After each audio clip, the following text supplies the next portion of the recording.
Good evening, I'm John Carter and welcome to Poland Daily. Talks between the Polish government and teachers' unions regarding their plans to go on strike did not bring a breakthrough today. The next meeting between the two sides will take place next Monday. That's April the 1st.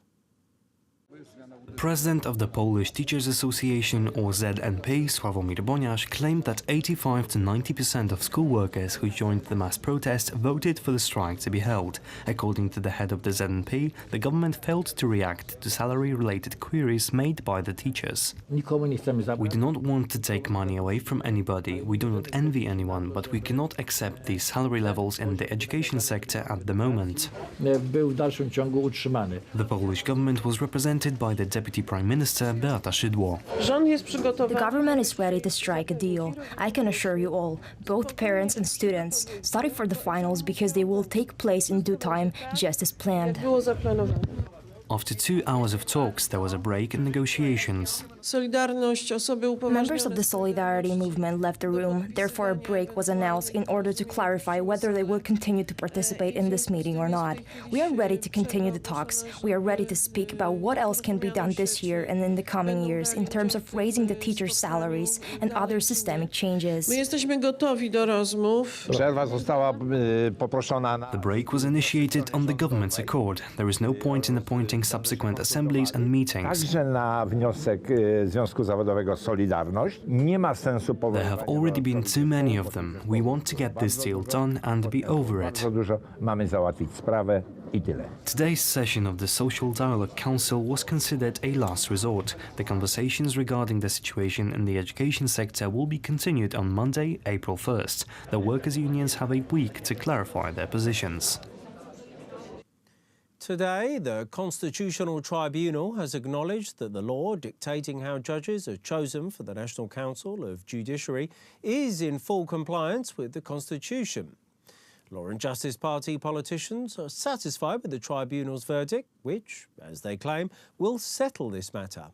Although the opposition has a different opinion. As the Constitutional Tribunal has explained today, the Constitution doesn't define who should choose the judges. That's why the law dictating that the Polish Sejm chooses judges for the National Council of Judiciary is in full compliance with the Constitution. Although the Tribunal found the law on the possibility of cancellation of the National Council of Judiciary's law to the Supreme Administrative Court as unconstitutional. Law and Justice Party politicians are satisfied with the Tribunal's verdict, which, as they claim, will settle this matter. Although the opposition has a different opinion.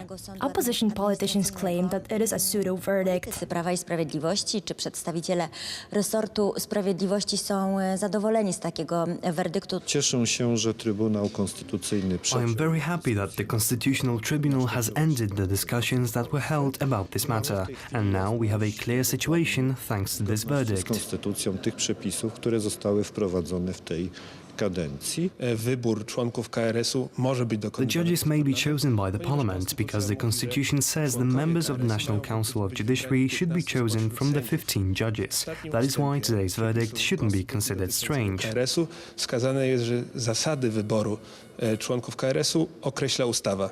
Wniosek do Trybunału Konstytucyjnego o zbadanie tej sprawy. The National Council of Judiciary filed a motion on investigation of this matter in order to allay all of the doubts. Law and Justice politicians filed the same motion. The Constitutional Tribunal will recognize whether the law is in full compliance with the European treaties. Unijny Trybunał Sprawiedliwości. Polish President Andrzej Duda has awarded several dozen Poles with the Order of Polonia Restituta.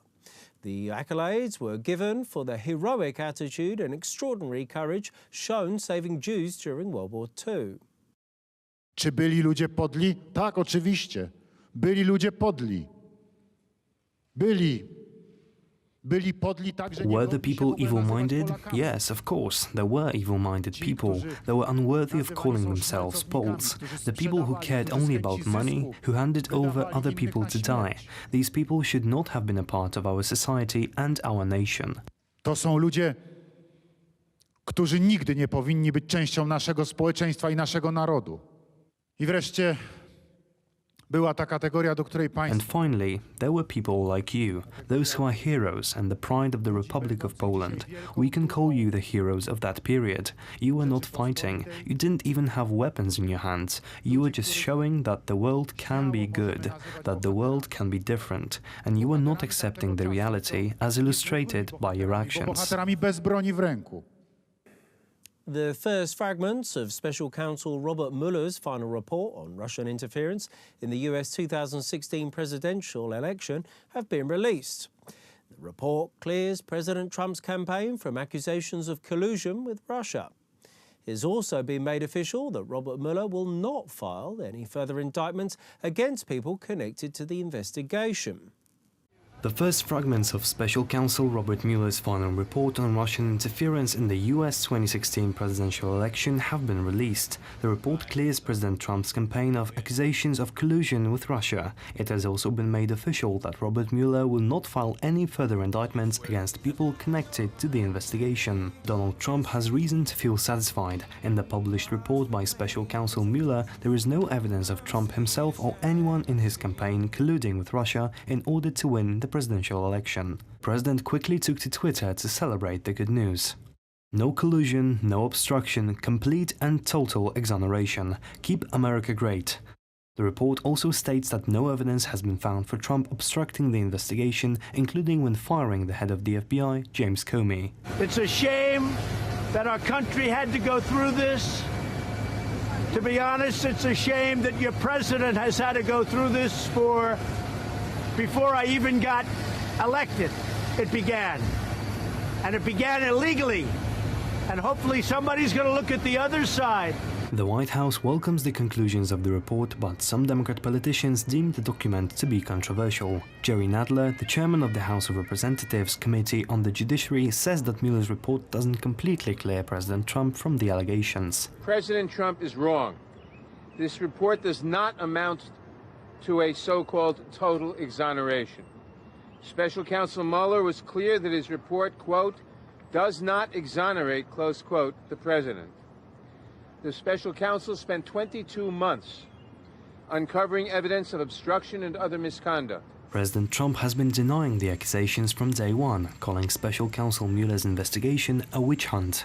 It's clear that the report is a major victory for Trump, who can now start concentrating on his re-election campaign for 2020. I just want to tell you that America is the greatest place on earth. The greatest place on earth. Thank you very much. Thank you. Thank you very much for joining us here this evening at Poland Daily. I'm John Carter. Stay tuned after the break for Poland Daily Weather. It's followed by the business, history, travel and the culture.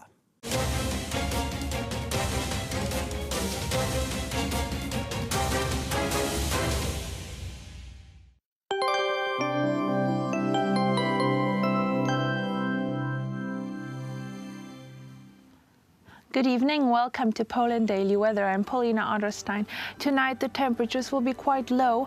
In Poland, -2 degrees will be the minimum around Olsztyn, -1 degree in central Poland, also around Bydgoszcz, Poznań, Zielona Góra, and the maximum will be 3 degrees Celsius in the area of Krakow. It should be nice and dry though tonight. Now let's see what will happen tomorrow. Tomorrow we are expecting quite a bit of showers, especially in the area of Szczecin, Zielona Góra. Also in the north it will rain a bit, and Białystok will see some showers as well. 8 degrees in Warsaw as well as in Łódź, and the maximum will be 10 degrees in the area of Krakow and Wrocław. If we look at the forecast for the upcoming days, we will see that there will be quite a bit of showers on Wednesday around the northwest. Also on Thursday, all over the country we are expecting showers with the 12 degrees will be the maximum in the northwest, and Friday is looking quite a bit warmer. 15 degrees will be the maximum and the minimum will be 12 degrees in the northeast. This is all for tonight. Thank you.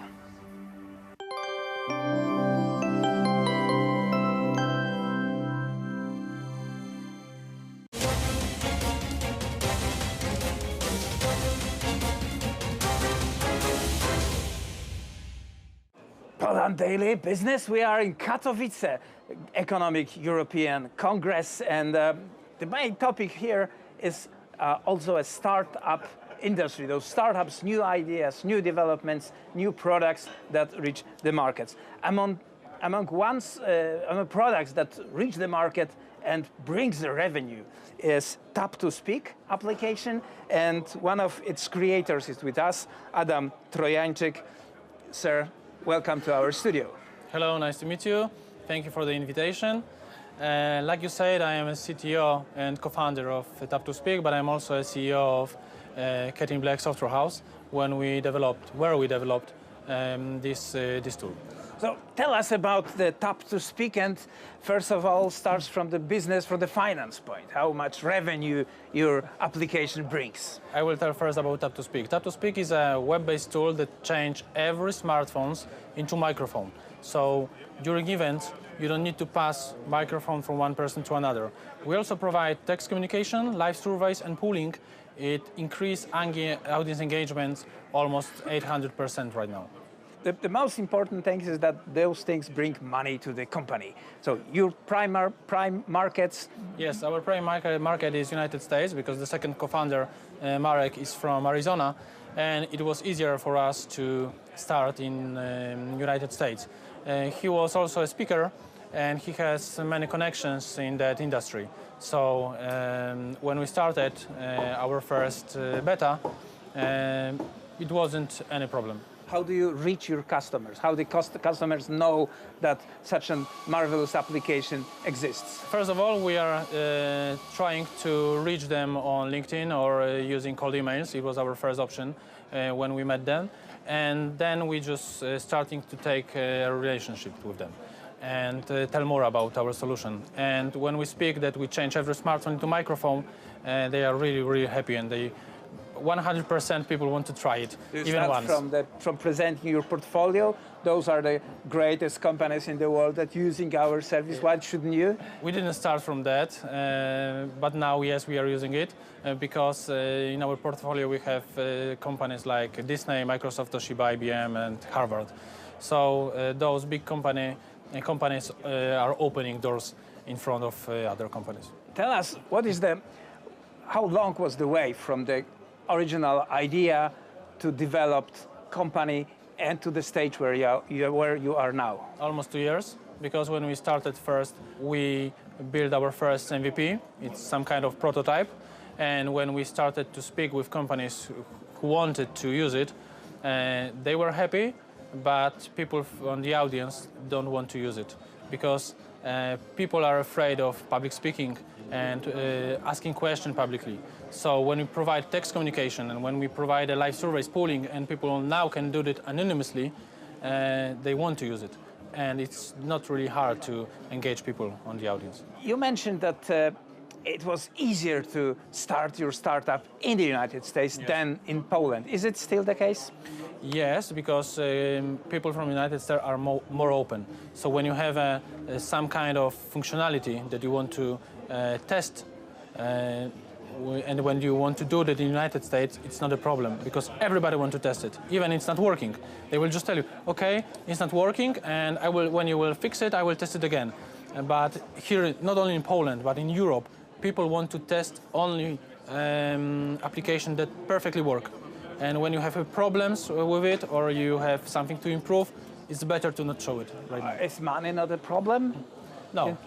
No, money is not a problem right now. Money is not an issue for a startup business in Poland, said Adam Trojańczyk from Tap-to-Speak and other companies developing cutting-edge technologies. Sir, thank you very much. Thank you very much. We wish you all the best, and hopefully you will also develop a great application, or you will look for something. So the czarny code may be the place to turn for great applications. Thank you very much. Thank you. And that's about it in Poland Daily Business. Please watch us next time.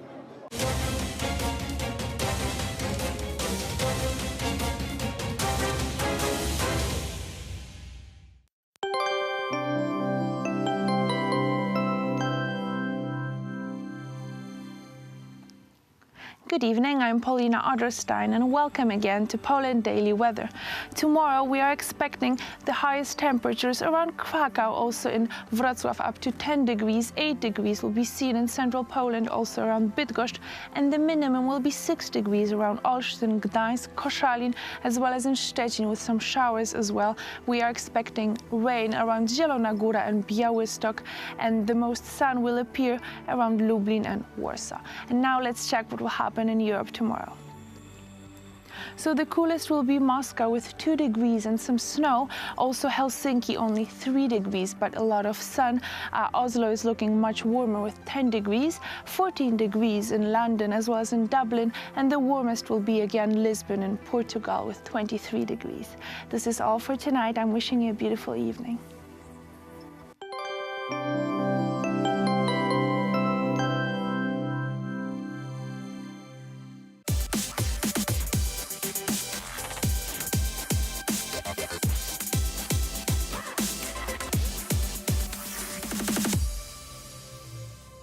The history of the Kamienica theater dates back to the communist era.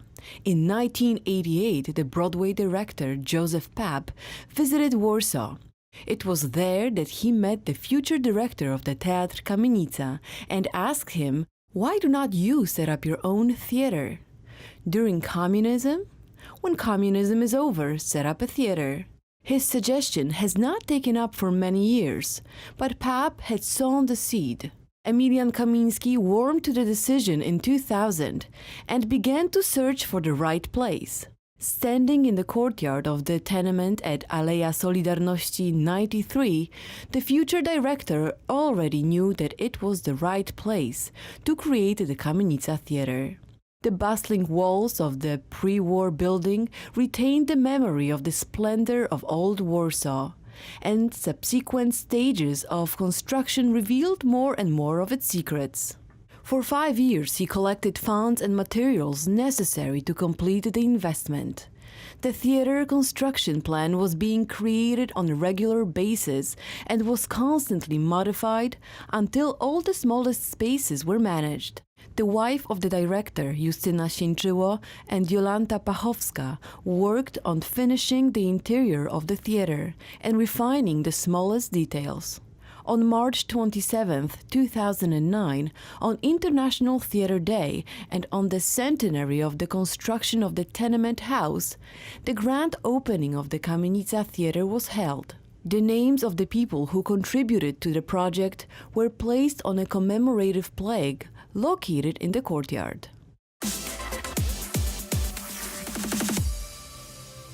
Welcome to Poland Daily Culture. In today's episode, I will be talking again to Mr. Emilian Kamiński about the repertoire of the Theatre Kamienica in Warsaw. Welcome again. I teraz, gdybyśmy mogli pomówić o repertuarze. I would like to ask you about the repertoire of the Kamienica Theatre. Was there a play that people liked the most? Największą popularność wśród widzów. Mamy bardzo różne spektakle, od repertuaru dziecięcego w tak zwanej małej kamienicy po repertuar komercyjny dla dorosłych. To jest bardzo szeroki. Mamy ogromną ilość bajek dla dzieci z przedszkoli. We have different spectacles, different shows, including a children's repertoire in the so-called Little Tenement House, and a more commercial one that is repertoire for adults. We have many different fairy tales for kindergarten kids. This is so amazing that we play so many spectacles for children, or performances for children. Over 300 children usually come to see our performances, and they give so much positive industry. Over 300 children usually come to see our performances, and they give so much positive energy. This is incredible. I love children, and they love me too, from what I've heard. At least I hope so. And they bring here so much energy that it's wonderful. We perform spectacles for children in our 2 rooms, which are called the Eagle Scene and the Elite Scene. For teenagers, we perform an Avalon series, but also we do for them That is to say, the teenagers, a Polish comic book series, Titus, Romek, and Tomek. For teenagers from the middle school and high school, we have something called Zoo Station, the story of Christian F.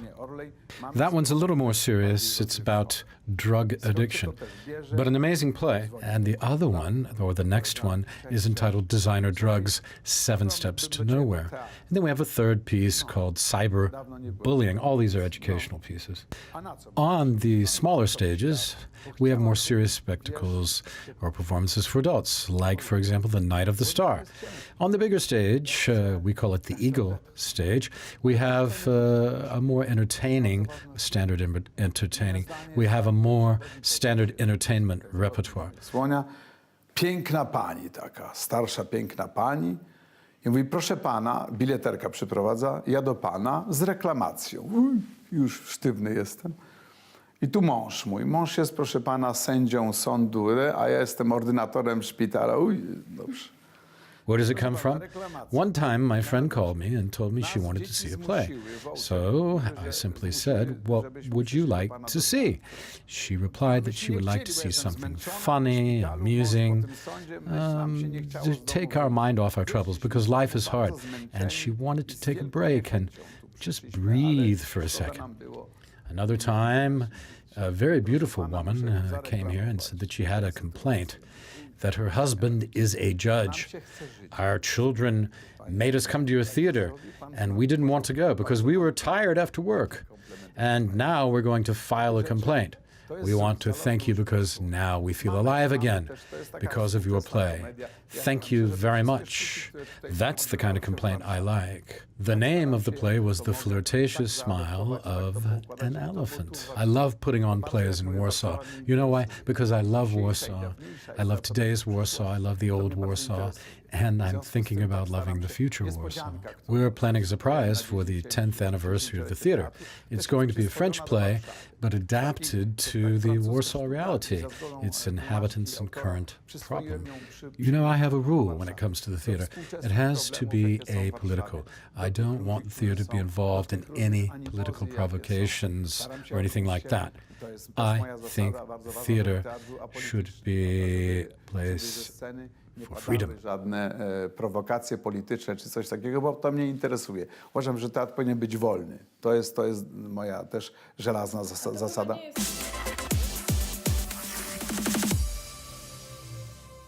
The former address of the building, built in 1910, was Leszno 13.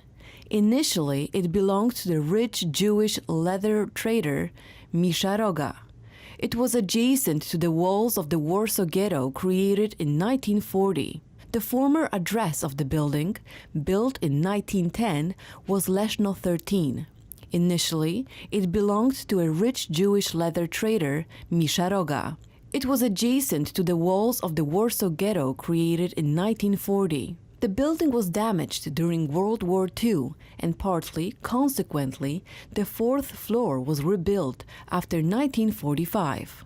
Where the Eliter stage is now located, the remains of Aron HaKodesh were found, along with an altar cabinet that used to store the Torah.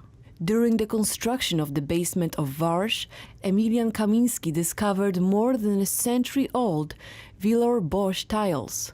In the basement and what is now the restaurant were cellars which during the uprising helped transport Jews from the neighboring ghetto.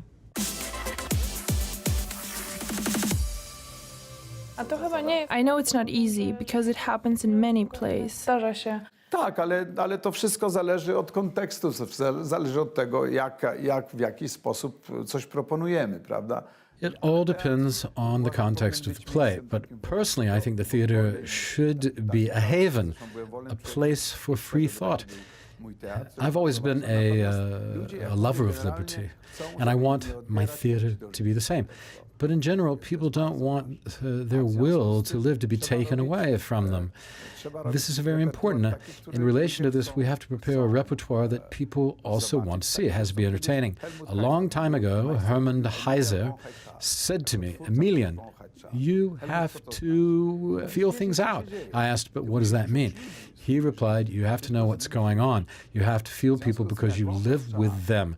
So, for example, when you smell what's going on around you, smell the time, you will know what you should offer so that people will like it. Your offer should be something they need. It can be anything, but you have to be attentive, you have to pay attention. Poprzeczka musi podnosić się, musi być wyżej.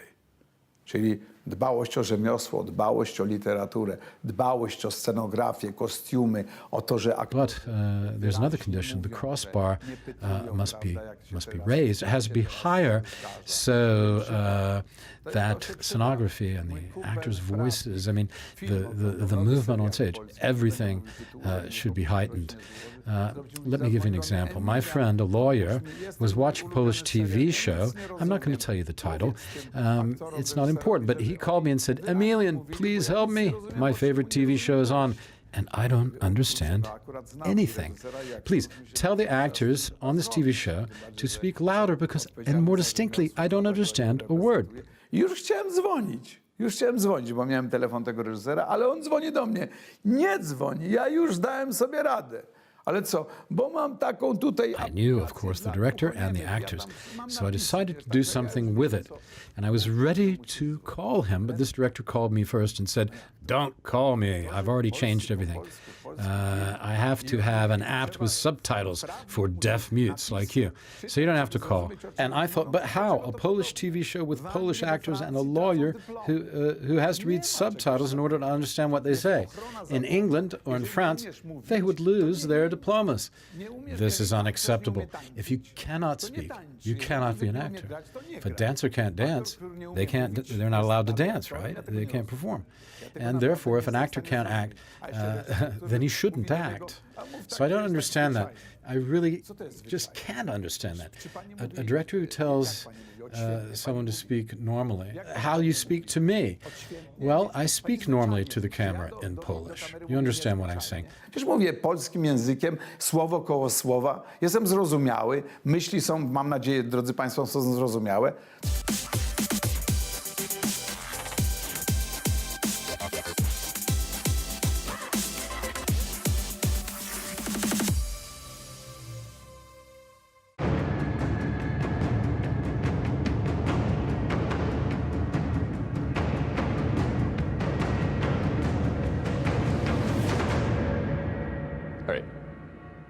Ladies and gentlemen, welcome to Poland Daily History. Today we will be talking to our guest, Mr. Krzysztof Jabłonka, a Polish historian, about the role Poland played in the Second World War.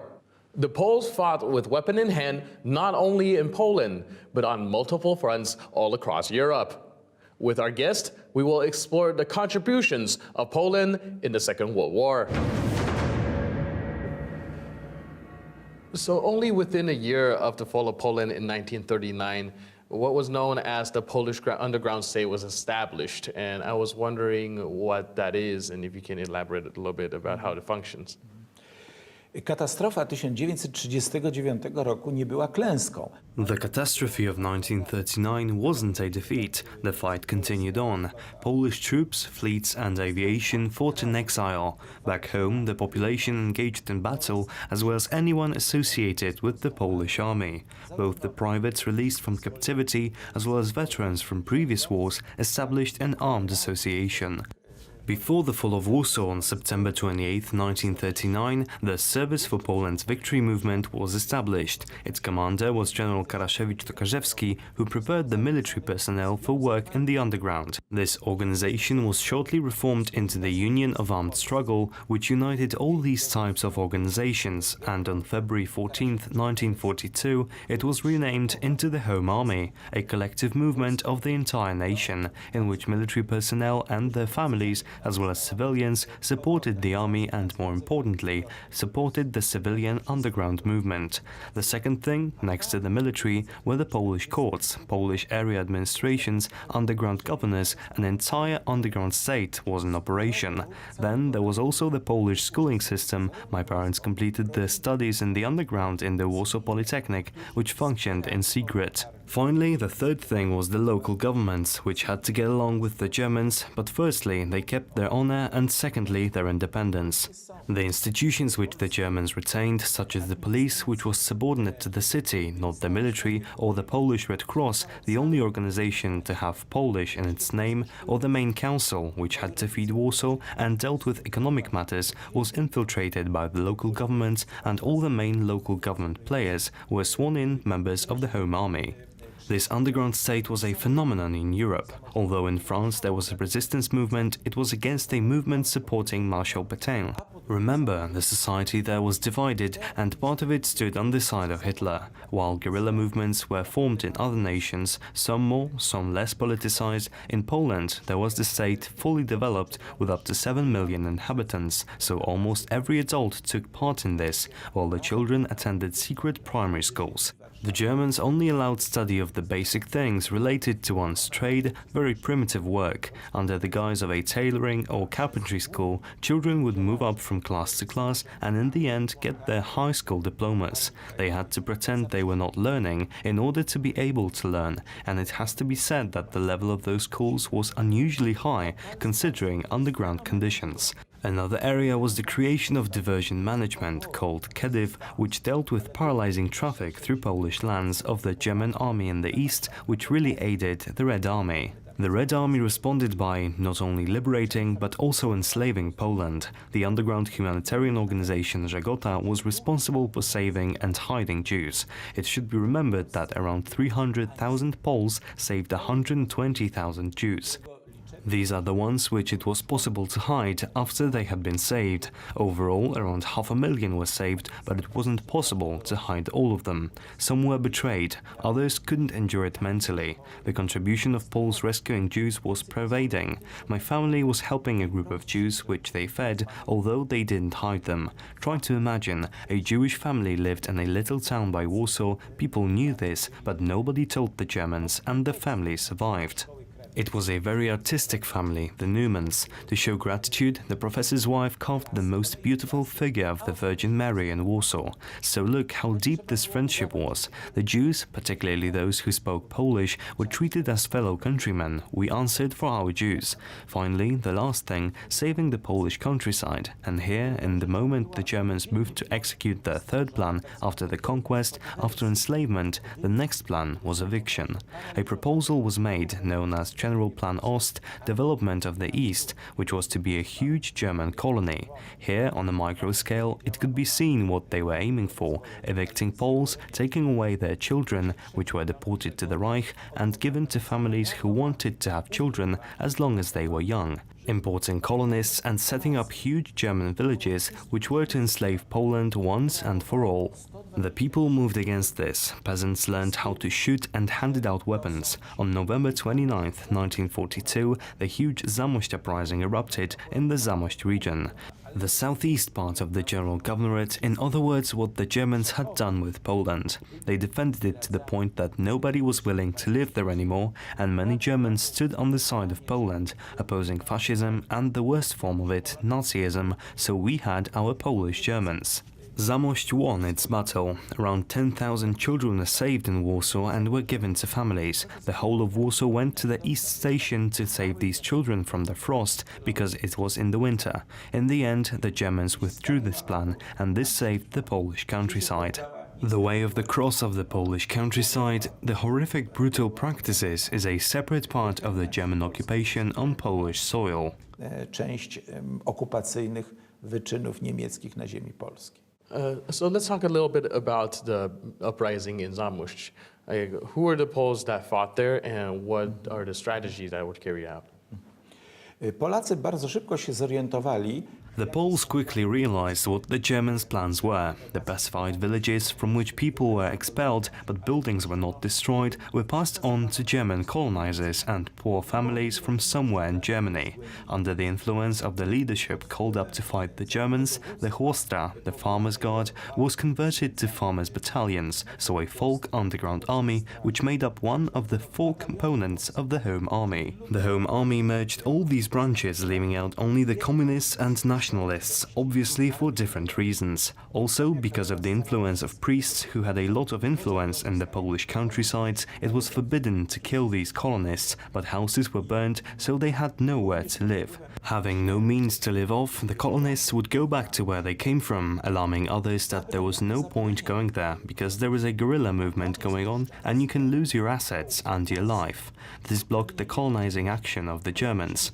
In the end, the Germans postponed it until after they won the war, but then Stalingrad happened and all the plans literally went to hell. It has to be said that this uprising was the first of its kind. Of course, there were local uprisings in ghettos, Jewish ones. Even in the prison where Polish Roma were kept, there was a two-day rebellion in the Gęsiówka, a prison located in Warsaw in a Jewish ghetto. On April 19th, 1943, an uprising of Warsaw Jews erupted, who fought with the regular German army for 3 weeks.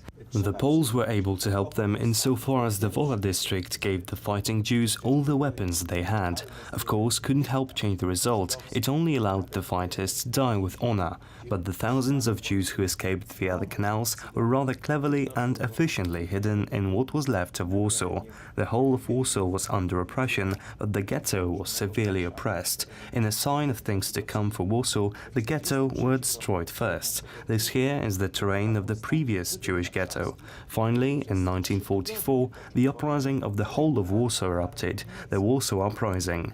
Around 25,000 fighters, around 500,000 inhabitants, it took 2 months. There were 3 uprisings on the territory of Warsaw. The Roma Uprising in 1942, which lasted 2 days, the Uprising of Polish Jews in 1943, which lasted 3 weeks, and the Uprising of Poles in Warsaw in 1944, which lasted 2 months. I powstanie Polaków Warszawy trwało 2 miesiące w 1944 roku. So the Polish underground state, I was wondering, how do they cooperate with the allies from the West?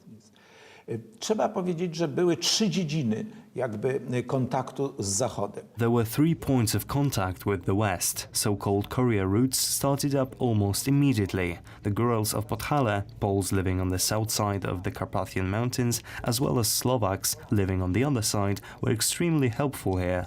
Even German Highlanders who lived in the area between the Slovaks and the Poles from the Middle Ages were friendly and seen as allies to the Poles. They didn't accept Nazism, and even though they themselves spoke German, they supported and helped the Poles. That was where the most important courier routes passed, which could literally get information from Warsaw to London through Paris in a few days. It was very important for Poles to figure out the production of and experiments with the first missile weapon on Polish territory. It so happened that the V1 prototype, the German Wunderwaffe, got stuck in the mud of the River Bug. The Polish underground immediately tracked this down and were able to take the entire projectile out of the swamp, dismantle it, pack it up and send it to England before the Germans turned up. In this way, the Brits were able to see how the weapon, which was soon to be used on a mass scale against London and other British cities, was constructed. These were unmanned projectiles with a jet engine which at some point lost power by blocking access to the fuel and starting falling on people's homes. Thanks to Polish intelligence, it was also discovered that the research and production center of these flying bombs was in Peenemünde on the Usedom Island. The Poles gave the British the coordinates and the powerful air raid destroyed it overnight, so successfully that what remained had to be taken to various mines and masked areas. It basically stopped existing. The Poles were able to organize a constant contact. 640 people were sworn in as cichociemni, who were the couriers sent from London via air. As paratroopers, they brought weapons, although they couldn't bring many weapons, but they had on what was known as the Prime Minister's belt, which was $20,000 American inside, something that Germans really liked and could be bribed with. The money was mainly used to buy weapons for the underground army from Germans or their collaborators who were happy to get rid of them for a good price and for saving Polish Jews. Dla armii podziemnej od Niemców lub ich kolaborantów, którzy chętnie się pozbywali za taką cenę i ratowanie polskich Żydów.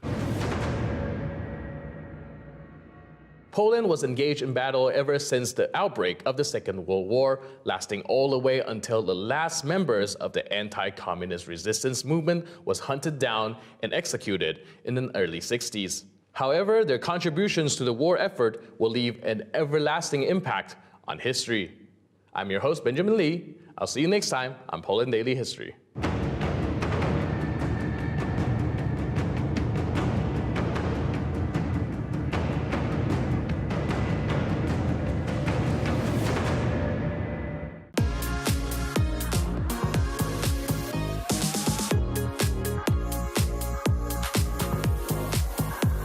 Hello and welcome to Poland Daily Travel, where we're continuing down the royal route, starting with the famous Nowy Świat, that's New World Street in beautiful downtown Warsaw. Apart from lots of elegant shops and restaurants, there's a lot of history on Nowy Świat Street. We'll encounter the spirits of Frédéric Chopin, Joseph Conrad, and none other than General de Gaulle. And we'll also digest the mysteries of the Polish pączki. That's right, the Polish donut. This is Fat Thursday. That's a holiday in Poland, once again. And we'll be seeing how many donuts we can eat on Fat Thursday, as they call it in Poland. That's the last Thursday before Lent. That's the time when we give up various things for a period of 40 days. And one of those things I'm going to give up after this, as you will see, is pączkis. The fun continues as we go in search of the mysterious Polish palm tree. All this and more as we explore beautiful downtown Warsaw, the royal route on Nowy Świat Street. You won't want to miss this. Lots of fun in store. Poland Daily Travel, the best travel stuff about Poland you've ever seen. So stay with us. We're glad you're along for the ride. Right. Hey, Poland Daily Travel. We're back on Nowy Świat, the New World Street in beautiful downtown Warsaw on a lovely, lovely day. It's a Thursday, late in the morning, almost midday. Sun's up high, blue sky. Life doesn't get better than this on a day like this. It's fantastic. We're passing. Now, you have some odd things on this street, not just odd, but different. Polish people really like the variety of this place. There is a little bit of everything, really cosmopolitan, New World Street that we are walking, and this area is a place where everyone wants to come and be. And once upon a time, Polish aristocracy, Polish celebrities were living in here. Yep. Like who? Like, remember anybody? Yes, of course, right in this very building that we can see, and in a second we'll show it to you. There lived Joseph Conrad, a very important and famous poem writer known in Britain, and also Karol Szymanowski lived in here, and he's the guy who designed Frédéric Chopin monument. And well, so there's the house right I'm there. just trying to, yes, I'm just trying to say that very important people were living down this road. Yeah, but how long did Conrad live here? Because he was a sea captain. He ended up living in the UK for most of his life. Yes. And wrote in English. Yes. He wrote so beautifully in English, and yet he had only learned it secondhand. I don't think he studied English. He learned it as a captain on the sea, didn't he? Yes, and this is what we are trying to do in here. Even though we are Polish, we talk in English, so to present in a beautiful way, beautiful street, and very important people who are living right in here. He's an amazing guy, Joseph Conrad. He's one we forgot when we were talking before about famous Poles, Chopin and others. Conrad, wow, how do you forget him? He's such a great writer. I wonder if his style, his simple style, for that time was a very simple style, was because he had a harder time writing in English, so he had to really focus, and that made it so much clearer. I wonder if that's true. I don't know. Yes, and that's a Polish style, straight to the point. It is? Because... Prosto na mosto? prosto z mostu. There is such expression in Polish. Wal prosto z mostu, so like say it straight to my face. Right. It's also a thing of Polish philosophers during big philosophy meetings. If there is a guy who goes straight to the point, that there is a high presumption that he might come from Poland. So this is how we are in foreign languages, but in our language. Now we have... That's a difference. That's a difference. Co ty mówisz? That's a difference, of course, in our language, going straight to the point. When we talk in Polish and we go straight to the point, it's a little bit not in good taste. Because very fruitful Slavic, Polish language, we've got so many forms. We can say a word two, like dwa, two, in 19 different forms. So our language, that's why we learn languages. We are not expecting anyone else to learn our language because you want to learn another language so you can actually talk easier. Come on, who will say, hi, my name is Grzegorz Brzęczyszczykiewicz and I am from Powiat Łękołody well, I will just break my tone if I am a foreigner trying to say that. And that's why Joseph Conrad, when he was writing in English, he was going straight to the point. Good Lord. Stay with us. Yes, Why are we here? Let's take a look how this area looks from behind, because these are local restaurants, they have their stables in here. And there are another buildings and the area where you can chill and hang out, and you are right in the city center of Warsaw next to the Royal Route. And look, like these are big trees growing in here. You have a regular shade and 100% full nature stuff right next to the Royal Route. And by the way, Warsaw, this is beautiful 40% of Warsaw is covered with trees and green areas. 40%? 40% out of 5. I did not know that. Well, now you maybe do. I did know that. I forgot. Berlin, that's considered to be the green city of Europe, is covered 25% with parks. So Warsaw is 40%, and actually it's thanks to communist urban planning. Because the main idea to keep people equal was to give everyone access to the light, which was a very big difference in the medieval and then late 1800s times. But Warsaw, the reconstruction of Warsaw, enabled making streets wider, making backyards like this. Let's show it to everyone. Yeah, how it's many? Just a beautiful view. Hey. Take that camera and show this view up here. It's fantastic. Yeah. Up to the steeple up there with the... is that a church? What is it? Do we know? That's not a church. That's that's such an observation. It's observation point. Deck. Constructed in a close neighborhood area.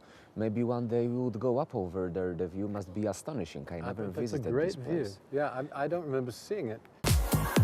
We're here in front of the, well, on a day like this, one of the most important signs or questions on a sign you could possibly be asked. What does it say? Zapraszamy na pączki. It's not actually a question, it's more like a statement. So it means that they are inviting you for donuts. Yeah, because pączki is donut, right? Yes. And it's a Polish donut. And oh, wait, and it costs you about $3.50. How much is that? $1 US. About $1 US. Okay, now what is so special about a Polish pączki that I would want to be zapraszamy? So, on a day like this, it's a Fat Thursday day, as we call it. The tradition of it is to eat donuts, pączki. And then at the end of the day, the only thing people are talking about is how many pączki, donuts, you ate already. Great, Scott. So good numbers are in between 10 and 15. We have to eat 10 or 15 pączkis? Yes, these are like... Now these are like tiny donuts, right? No, these are Little like... tiny donut? These are like full palm donuts. So we have to eat like 10 or 15 huge donuts? Yes. But I'm on the Tom Brady diet. No, I am also on a diet, but my diet includes carbohydrates and sugar, so that's okay. Well, okay, maybe you're on a diet. I'm not really on a diet. I'm not on the Tom Brady diet. I was just joking.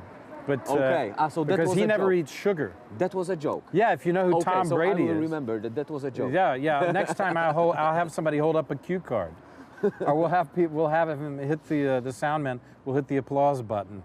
Okay. Okay, so that you know. Yeah, so Arthur, I will know, and maybe because I I will- wouldn't want you to be confused ever. So maybe I will laugh as well. Yeah. Why not? Am I talking too fast for you, Arthur? Now, do you want a paczki? Yes, sir. You don't call me sir. Actually, it has a nice ring to it. Sir William. Sir William. No, actually, maybe he has a point there. Well, we're going to keep walking and finding more and more and more. Hello. More a fan of paczki or of Poland Daily. Who knows? Who knows? Who can say?